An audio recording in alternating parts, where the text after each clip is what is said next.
Lotus reality and agro farming వారు premium farm land projects మన పొలం ఫేజ్ 1, 2 మరియు 3 కంప్లీట్ చేసుకొని మన పొలం phase 4 Wasar village at Narayana Khed లో ఆగస్టు 15 ఇండిపెండెన్స్ డే రోజు గ్రాండ్ లాంచ్ చేయడం జరుగుతోంది.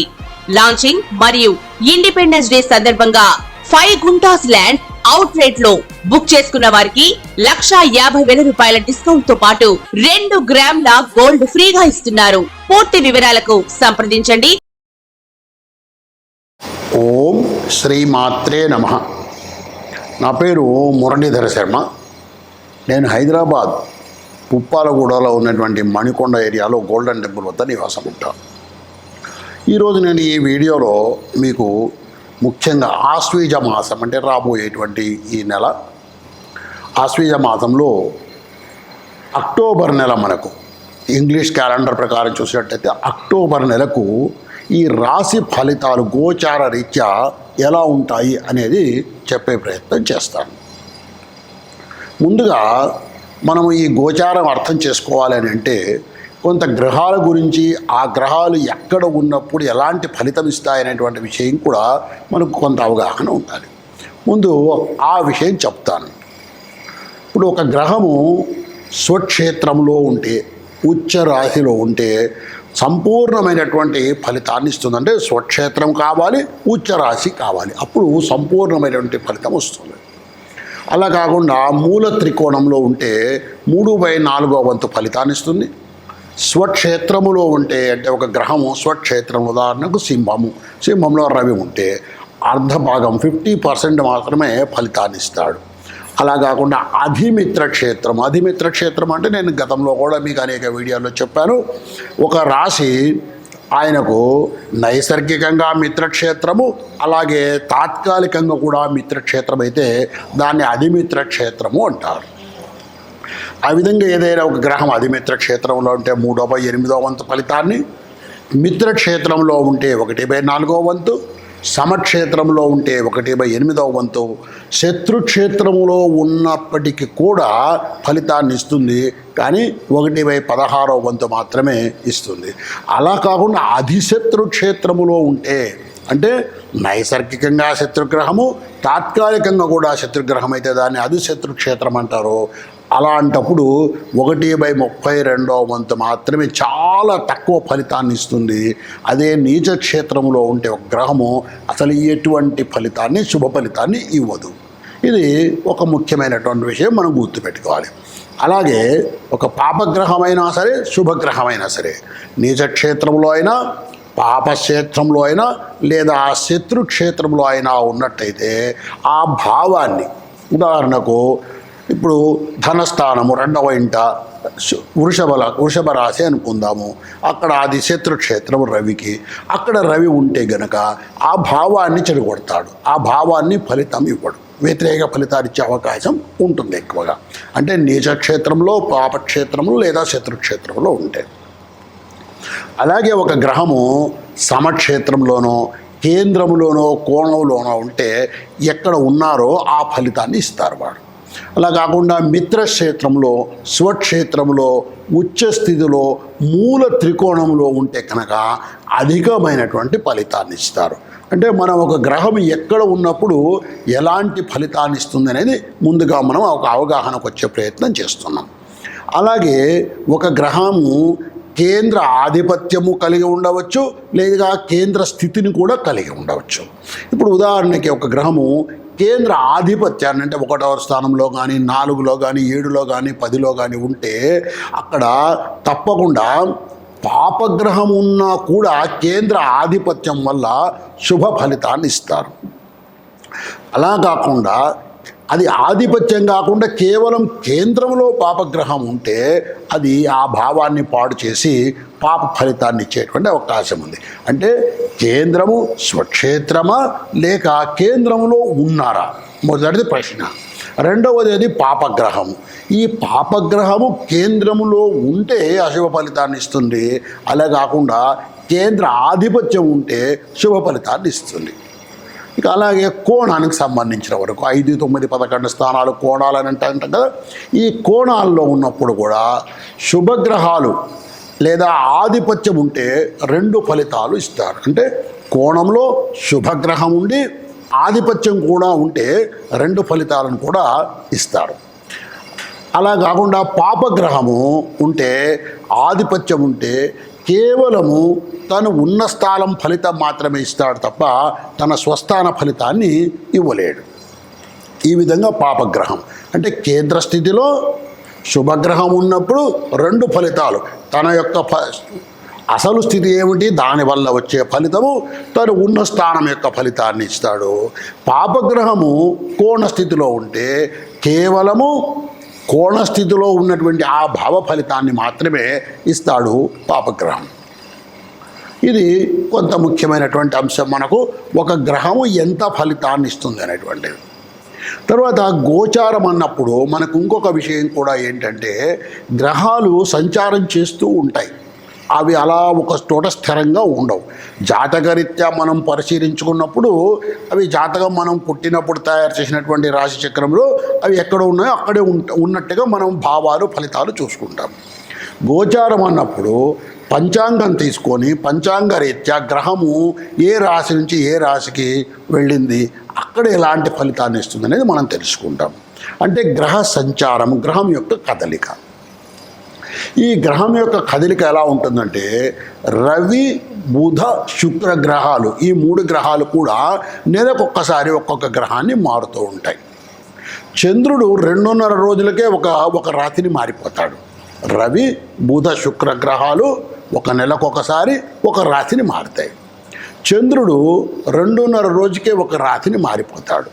అలా కాకుండా కుజుడు 45 రోజులకు ఒకసారి, అంటే ఉదాహరణకి ఇప్పుడు మేషంలో ఉన్నాడు, ఈ రోజు వచ్చాడు మేషంలోకి, ఈ రోజు నుంచి 45 రోజులకు వృషభంలోకి వెళ్ళిపోతాడు కుజుడు.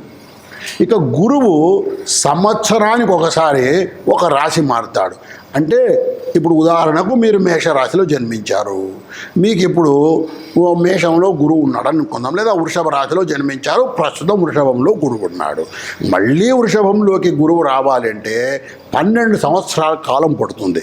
ఒక్కొక్క రాశిని ఒక్కొక్క సంవత్సర కాలం ఆయన ఉండి అక్కడ ఆ ఫలితాన్నిచ్చి గురువు ముందుకు పోతాడు. అలాగాక శని చూసినట్టయితే 2.5 సంవత్సరాలకు ఒక్కసారి ఒక రాశి మారిపోతాడు. అంటే ఒక్కసారి ఈ 12 రాశులు తిరిగి రావటానికి 30 సంవత్సరాలు పడుతుంది. ప్రస్తుతము కుంభరాశిలో శని ఉన్నాడు. మరలా కుంభరాశిలోకి రావాలంటే ఆయన ఒక్కొక్క రాశిని 2.5 సంవత్సరాలు అలా తిరిగి చివరికి మళ్ళా కుంభరాశిలోకి వచ్చేటప్పటికి 30 సంవత్సరాల కాలం పడుతుంది. ఈ విధంగా గ్రహాలు సంచారం చేస్తూ ఉంటాయి. అందువల్ల మనము ఎక్కువ కాలము ఒక రాశిలో ఉండేటువంటి గ్రహాలు గురువు శని. గురువు 1 సంవత్సర కాలం ఉంటాడు, శని 2.5 సంవత్సరాల కాలం ఉంటాడు. మిగతా అలా కాకుండా రవి బుధ శుక్ర గ్రహాలు అయితే 1 నెలనే ఉంటారు. కుజుడైతే కేవలం 45 రోజులు ఉంటాడు.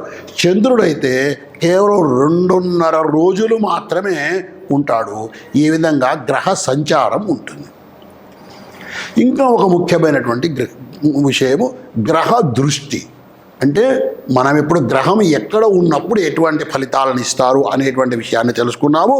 అలాగే గ్రహాలు ఎప్పుడు ఎంతెంత కాలం సంచారం చేస్తాయని తెలుసుకున్నాం. ఇక 3వది ముఖ్యమైన విషయము గ్రహ దృష్టి. ఏ గ్రహము ఏ రాశి నుంచి ఏ రాశిని చూస్తుంది అనేటువంటి విషయాన్ని. ప్రతి గ్రహం కూడా తను ఉన్న రాశి నుంచి 7వ రాశిని చూస్తుంది. అలా కాకుండా శని తాను ఉన్న రాశి నుంచి అదనంగా 7వ స్థానాన్ని మాత్రమే కాకుండా 3వ స్థానాన్ని 10వ స్థానాన్ని కూడా చూస్తాడు. ఇక కుజుడు తను ఉన్నటువంటి స్థానం కాకుండా, తను ఉన్న స్థానం నుంచి 7వ స్థానాన్ని కాకుండా అదనంగా 4, 8 స్థానాలను కూడా చూస్తాడు.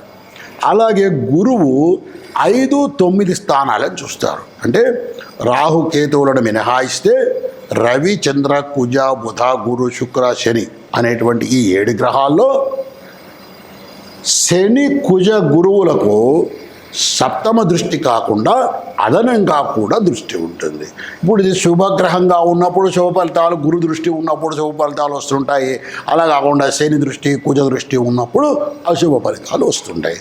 ఈ విధంగా మనకు ఈ గ్రహాల యొక్క దృష్టులు అంటే మనం ఒక గోచారం తెలుసుకోవడము, పంచాంగం చూసుకొని మన గోచార ఫలితాన్ని తెలుసుకోవాలంటే ముందు గ్రహం ఎక్కడ ఉంది, ఎటువంటి దృష్టి కలిగి ఉంది, మూడవది ఏ స్థితిలో ఉంది, అంటే వక్రస్థితి కూడా ఉంటుంది.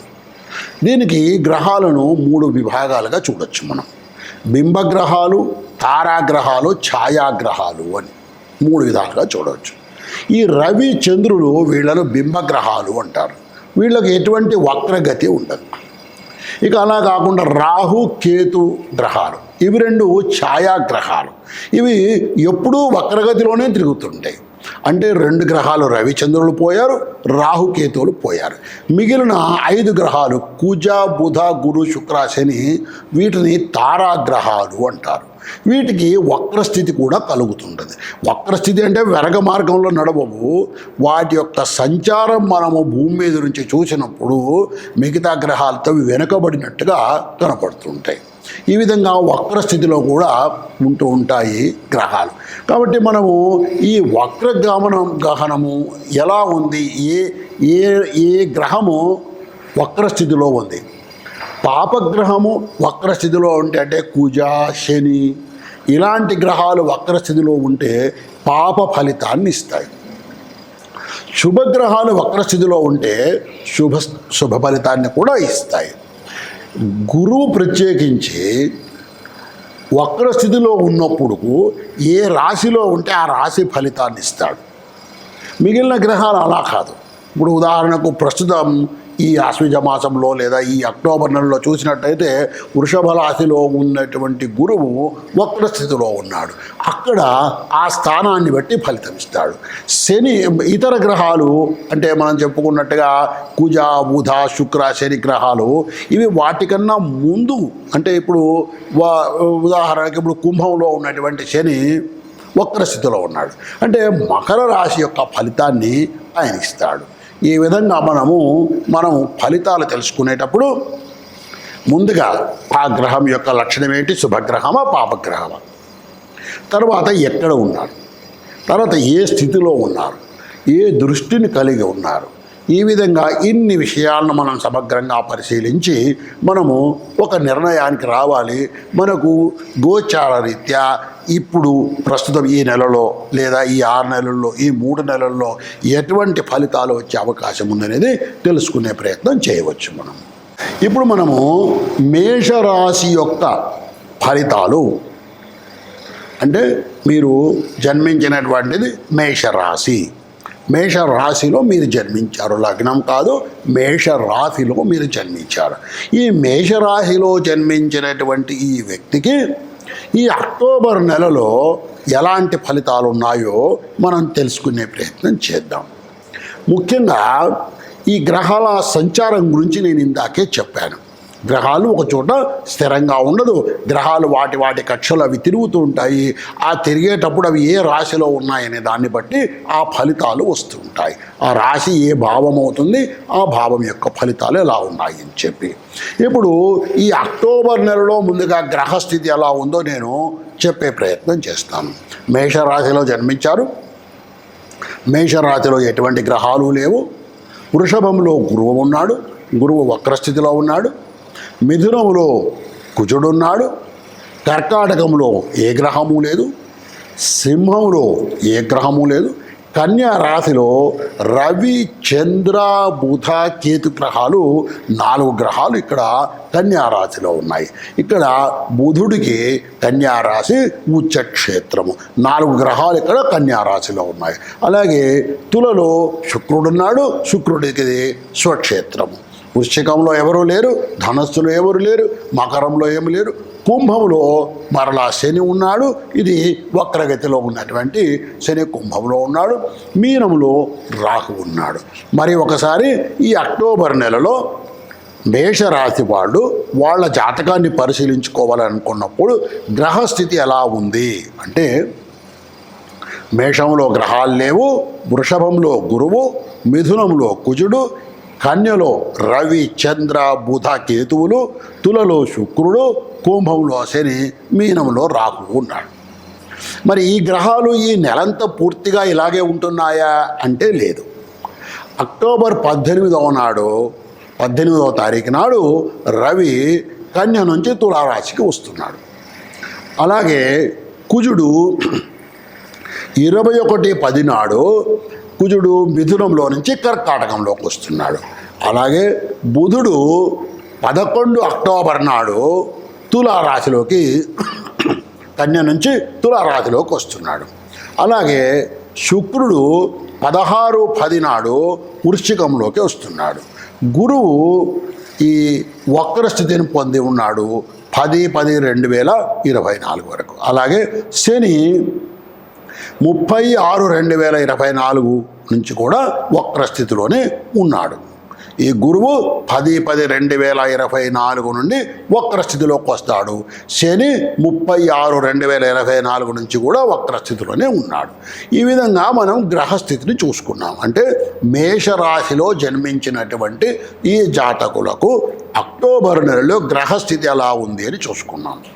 ఇక మనము ఒక్కొక్క ముఖ్యమైనటువంటి రంగంలో ఉన్నటువంటి వ్యక్తుల గురించి వాళ్ళకి ఎలాంటి ఫలితాలు ఉంటాయి అనేది మనం తెలుసుకునే ప్రయత్నం చేద్దాం. ముందుగా విద్యార్థులు. ఈ విద్యార్థులకు ఇప్పుడు ఈ అక్టోబర్ నెలలో ఎలా ఉండే అవకాశం ఉంది అంటే, మేషరాశిలో జన్మించినటువంటి ఒక విద్యార్థి తను పంచాంగంలో గ్రహస్థితిని చూసుకుంటే తనకు ఈ నెలలో, ఈ అక్టోబర్ నెలలో విద్యా విషయంలో ఏ విధంగా ఉంటుంది అన్నప్పుడు ఆయనకు ముఖ్యంగా చతుర్థం 4వ స్థానము, 4వ స్థానములో ఎటువంటి గ్రహాలు లేవు. సరే, బాగానే ఉంది. చతుర్థ స్థానాధిపతి అయినటువంటి చంద్రుడు ఇక్కడ షష్ఠ స్థితిలో ఉన్నాడు. మేషలగ్నం నుంచి, మేషరాశి నుంచి కన్యారాశిలో ఉన్నాడు ఆయన. అంటే శత్రు రోగ రుణ స్థానమైనటువంటిది. అలాగే అది బుధుడికి స్వక్షేత్రం, బుధుడికి చంద్రుడు శత్రువు. అలాగే ఇంకా చంద్రుడితో పాటు అక్కడ కన్యలో కేతువు కూడా ఉన్నాడు. అంటే చతుర్థ స్థానాధిపతి అయినటువంటి చంద్రుడు కేతువుతో కలుసుకొని ఉన్నాడు. శత్రుగ్రహమైనటువంటి బుధుడితో కలుసుకొని ఉన్నాడు. పాపగ్రహమైనటువంటి రవితో కూడా కలుసుకొని ఉన్నాడు. ఇక్కడ శత్రుగ్రహం అంటే చంద్రుడికి బుధుడు శత్రువు కాదు, బుధుడికి చంద్రుడు శత్రువు. ఈ విధంగా ఉండడం వలన తప్పకుండా ఈ విద్యార్థులకు మానసికంగా చాలా ఎక్కువగా ఒత్తిడి ఉండే అవకాశం ఉంది. ఈ మేషరాశిలో జన్మించినటువంటి ఈ జాతకులకు ఈ నెలలో కాస్త ఒత్తిడి ఎక్కువగా ఉండేటట్టు ఉంది. మరి ఇప్పుడు ఏం చేయాలి?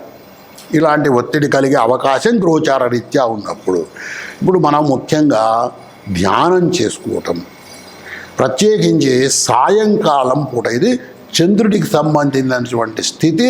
ఆ చంద్రుడి స్థితి వల్ల మనసు మీద ఒత్తిడి పెరిగే అవకాశం ఉంది. కాబట్టి సాయంకాలం స్కూల్ నుంచి ఇంటికి వచ్చిన తర్వాత కాస్త ధ్యానం చేసుకోవడము, భగవంతుడి నామాన్ని స్మరణ చేయటము, లేదా జపం చేసుకోవటము, ఏదైనా ఒక మంత్రాన్ని ఈ విధంగా చేసుకున్నట్టయితే వారి దినచర్యలు, కార్యక్రమాలు తప్పకుండా చేసుకోవాలి. వాటితో పాటు అదనంగా కాస్త ఈ విధంగా మనసును కుదుట పెట్టుకునే ప్రయత్నం, మనసును స్థిరంగా లగ్నం చేసుకునే ప్రయత్నం చేసినట్టయితే తప్పకుండా ఈ విద్యార్థులకు బాగా ఉండే అవకాశం ఉంది. ఇక సినీ రంగంలో ఉండే వాళ్ళ పరిస్థితి ఎలా ఉండే అవకాశం ఉంది ఈ అక్టోబర్ నెలలో? ఈ సినీ రంగంలో ఉండే వాళ్ళ పరిస్థితి మనము గమనించినట్టయితే వీళ్లకు కూడా కొంచెం ఒత్తిడి ఎక్కువగానే ఉండే అవకాశం ఉంది. ఎందుకంటే తృతీయ స్థానంలో పాపగ్రహము, తీవ్రగ్రహమైనటువంటి కుజుడు అక్కడ ఉన్నాడు. ఈ కుజుడు ఉండడం వలన బాగా ఒత్తిడి ఎక్కువగా, పని ఒత్తిడి ఎక్కువగా ఉండే అవకాశం ఉంది. తర్వాత అలాగే ఇది వృత్తికి సంబంధించింది, వృత్తి, వ్యాపారము, ఉద్యోగానికి సంబంధించినటువంటిది. 10వ స్థానమైనటువంటి మకర రాశి చూసినట్టయితే మకరంలో ఎటువంటి గ్రహాలు లేవు, కానీ మకర కుంభాలకు అధిపతి అయినటువంటి శని కుంభంలో వక్రస్థితిలో ఉన్నాడు. కాబట్టి వక్రస్థితిలో ఉన్నటువంటి ఆ శని గ్రహము ముందు స్థానం అంటే మకర రాశి యొక్క, అంటే 10వ స్థానం యొక్క ఫలితాన్ని ఇస్తాడు.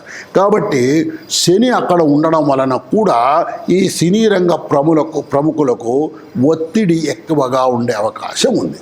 అయితే ఇంకొక ముఖ్యమైనటువంటి విషయము, వీళ్ళకు శుక్రుడు కూడా చాలా ముఖ్యమైనటువంటి గ్రహం. ఈ శుక్రుడు 7వ స్థానములో, శుభస్థానములో, తులారాశిలో, స్వక్షేత్రములో ఉన్నాడు. కాబట్టి వీళ్లకు ఒక మంచి అవకాశము వచ్చే పరిస్థితి కనపడుతుంది. అంటే సినీ రంగంలో ఉండేటువంటి వాళ్లకు అవకాశాలు వచ్చే అవకాశం ఉంది. అలాగే ఒత్తిడి కూడా ఎక్కువగా ఉండే అవకాశం ఉంది. ఇక మరొక రకమైనటువంటి వృత్తిలో ఉండేవాళ్ళు వ్యాపారస్తులు.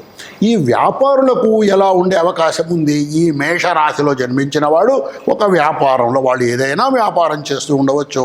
ఆ వ్యాపారంలో ఉండే వాళ్లకు ఎలాంటి పరిస్థితి ఉండే అవకాశం ఉంది అన్నప్పుడు, ఇప్పుడు ముఖ్యంగా ఇందాకే చెప్పుకున్నట్టుగా 10వ స్థానం, ఈ 10వ స్థానం మీద శని, వక్ర శని యొక్క ప్రభావం ఉండడం వల్ల తప్పకుండా ఒత్తిడి ఎక్కువగా ఉండే అవకాశమే వీళ్ళకు కూడా కనబడుతుంది. కానీ 11వ స్థానము లాభస్థానం. ఆ లాభస్థానంలో కుంభంలో స్వక్షేత్రంలో శని ఉన్నాడు కాబట్టి ఒత్తిడి ఎక్కువగా ఉన్నప్పటికీ కూడా కాస్త లాభాలు బాగానే ఆర్జించే అవకాశం కనబడుతూ ఉంది. ఇక రాజకీయ నాయకులు, ఈ రాజకీయ నాయకులకు కూడా ఈ 10వ స్థానమే అత్యంత ప్రభావవంతమైనటువంటి, అత్యంత ముఖ్యమైనటువంటిది. ఇదంతా వృత్తి ఉద్యోగాలకు సంబంధించినటువంటిది ఈ 10వ స్థానం. ఈ 10వ స్థానం మీద ఈ శని యొక్క ప్రభావం ఉండడం వలన తప్పకుండా ఈ రాజకీయ నాయకుల మీద కూడా పని ఒత్తిడి ఎక్కువగా మానసికమైనటువంటి ఒత్తిడి ఎక్కువగా ఉండే అవకాశం ఉంది. మరి వీళ్ళందరూ ఏం చేయాలి? ఇప్పుడు మనం చూసాము, సినీ రంగ ప్రముఖులకు ఒత్తిడి కనపడుతుంది, వ్యాపారస్తులకు, ఉద్యోగులకు, అలాగే రాజకీయ నాయకులకు, వీళ్ళందరికీ కూడా మనకు ఒత్తిడి కనపడుతూ ఉంది. ఎందువల్ల? ఈ వక్రశని ఉండడం వల్ల. ఆ వక్రశని మేషరాశి వాళ్లకు లాభస్థానంలో ఉండడం వల్ల ఆయన అక్కడ ఈ 10వ స్థానం మీద, అంటే ఉద్యోగ రాజ్యస్థానం మీద ప్రభావాన్ని చూపుతున్నాడు. మరి వీళ్ళు ఏం చేయాలి? ఎలా ఈ ఒత్తిడిని ఎదుర్కోవాలి అంటే, తప్పకుండా శివాలయాన్ని దర్శనం చేసుకోవడం, ప్రత్యేకించి సాయంకాలం వేళల్లో, ప్రదోష వేళల్లో శివాలయానికి వెళ్ళే అలవాటు, కనీసం సోమవారం రోజు కానీ ఈ శివాలయానికి వెళ్ళి శివ దర్శనం చేసుకొని ప్రదక్షిణాలు చేయటం వలన ఈ ఒత్తిడిని ఎదుర్కొనే అవకాశం ఉంటుంది. ఈ విధంగా ఈ మేషరాశిలో జన్మించినటువంటి వాళ్లకు ఈ విద్యార్థులు ధ్యానం చేయటము, చంద్రుని ప్రార్థించడము, చంద్రుడికి సంబంధించిన జపం ఏదైనా అవకాశం ఉంటే చేసుకోవడం వల్ల వాళ్ళు ఒత్తిడిని ఎదుర్కోగలుగుతారు. మిగిలినటువంటి వృత్తి ఉద్యోగాల్లో ఉన్నటువంటి వాళ్లకు ఈ శని ప్రభావం వల్ల బాగా ఒత్తిడి పెరిగే అవకాశం ఉంది. కాబట్టి వీళ్ళు సాయంకాలం కూడా ప్రదోష కాలంలో శివాలయాన్ని దర్శనం చేసుకోవడం వల్ల ఈ ప్రభావాన్ని తగ్గించుకునే అవకాశం ఉంటుంది. ఓం శ్రీమాత్రే నమః.